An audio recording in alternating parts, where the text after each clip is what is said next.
Good evening. This is All India Radio Kohima. I'm Jonas Yandan with Evening News.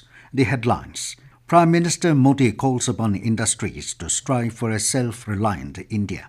Nagaland HPC on COVID-19 asks Health Department to issue fresh guidelines for celebration of Christmas and New Year. Nagaland Deputy Chief Minister Patton urges educated youths to venture out in viable self-reliant activities. And Nagaland Cabinet keeps staff selection board process on hold. Prime Minister Narendra Modi today said this is the time to show capability, commitment and courage of Indian industries to the world and called upon industries and businesses to put all their energies in the coming years to establish a self-reliant India. Delivering the keynote address virtually at Assocham Foundation Week 2020 this morning, Modi said the world is moving rapidly towards the fourth industrial revolution. He said in the form of new technology, challenges will come and also solutions. Saying that today is the time to plan and act, he said in 27 years the country will be celebrating its centenary of independence, and what the country is going to deliver in the coming 27 years will not only determine India's global role but will also test both the dreams and dedication of Indians. On the occasion, Prime Minister presented the Assocham Enterprise of the Century Award to industrialist Ratan Datta, who received the award on behalf of the Datta Group. In the first fight against COVID-19 pandemic, Nagaland government has asked the concerned department to issue fresh advisory to ensure safe celebration of Christmas and New Year festivals and allow physical classes in schools and colleges from February 2021. Nagaland government spokesperson on COVID-19 and Cabinet Minister Niba Krono said the decision to this effect was taken during the meeting of the High-Powered Committee HPC on COVID-19 held under the chairmanship of the Chief Minister Nipurio yesterday. After due deliberations, the HPC decided that while adequate standard operating procedure exists for dealing and providing guidance for every situation emanating from religious and social gathering of people for preventing the spread of COVID-19, it advised the Health and Family Welfare Department to issue a fresh general advisory reiterating the COVID-19 appropriate behavior that everyone should keep in mind for ensuring safe Christmas and New Year celebrations. Kronos said that HPC also decided that the Department of School Education may take necessary steps for allowing resumption of physical classes in a staggered manner for students of classes 6 onwards for all the schools in Nagaland from the month of February 2021. In this, he said that detailed SOPs in consultation with the Home and Health departments for reopening of schools for prevention of spread of COVID-19 will be prepared for guidance and compliance of all the stakeholders. The HPC also decided that Nagaland University may take steps for conduct of the odd semester examination from January 18th, preferably offline, and explore the possibility of resuming classes by second week of February, subject to adherence to the SOPs for prevention of spread of COVID-19 in this regard.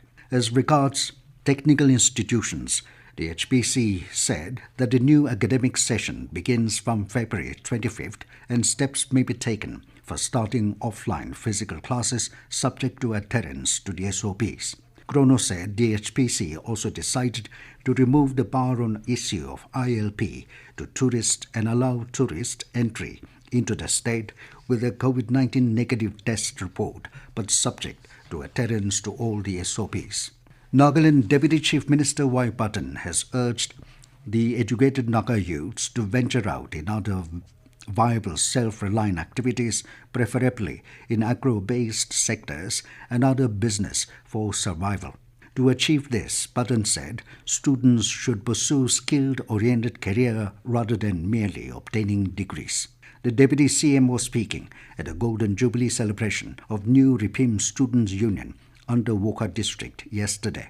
Lamenting that most of the educated and unemployed youth today have resorted to seeking jobs only in government sector, he said that it is not possible for the government to employ every educated youth, while avenues in government sector have already reached saturation point.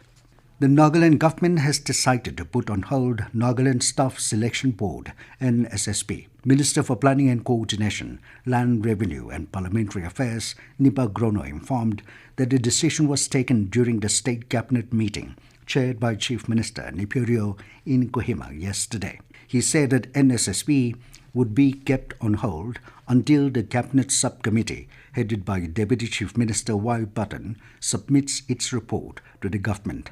The subcommittee was constituted to examine the demands and grievances of Eastern Naga Students Federation (ENSF) on reservation of government jobs. This news comes to you from All India Radio, Kohima. The monthly meeting of Nagaland District Planning and Development Board has approved collection of kiwi, cardamom and honey production, incubation lab, rural government incubation facility, Sankalp, and also recommended for MSME SFURTI. The Nagaland DP meeting was held today at DC's Conference Hall, Nagaland, under the chairmanship of Advisor for Printing and Stationery, H. Haying. The House also discussed construction of the new Government Middle School, Nagaland, Station School building and reinstatement of Government High School, Banso, which is approved and recommended to the concerned department.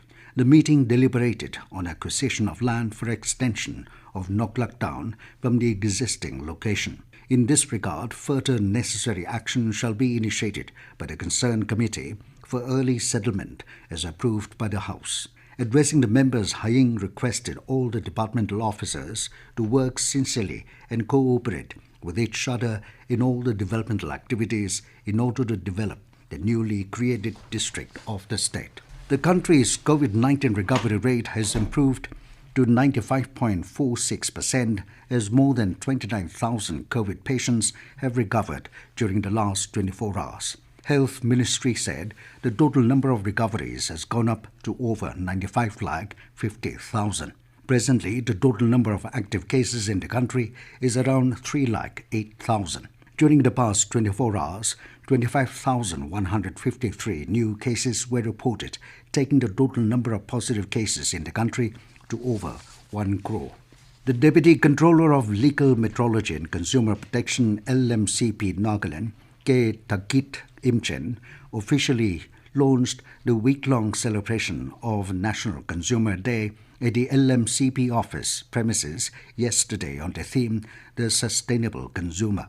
In his brief address, Imchen said that a week-long observation which would go on till December 24th, the National Consumer Day, would benefit the consumers in learning their rights and responsibilities as the Consumer Protection Act aims to provide consumers with effective safeguards against different types of exploitation such as defective goods, deficiency services, and unfair trade practices. He also highlighted the major objectives of the Consumer Protection Act. Nagaland Voluntary Consumer Organization President Kezo Koto Savi appealed the state government to implement the Consumer Protection Act 2019 as it would empower consumers and help them in protecting their rights through various provisions like consumer protection councils, consumer disputes redressal commissions, etc. And as the nation fights COVID-19 pandemic, let us all remember to stay safe and protected by following these 3 simple steps. Wear a face mask, wash hands frequently with soap and water, or use hand sanitizer, and follow social distancing. And now to the news, here are the main points again. Prime Minister Modi calls upon industries to strive for a self-reliant India. Nagaland HPC on COVID-19 asks Health Department to issue fresh guidelines for celebration of Christmas and New Year. Nagaland Deputy Chief Minister Patton urges educated youths to venture out in viable self-reliant activities. And Nagaland Cabinet keeps staff selection board process on hold. That is all we have in this evening news bulletin. Good night.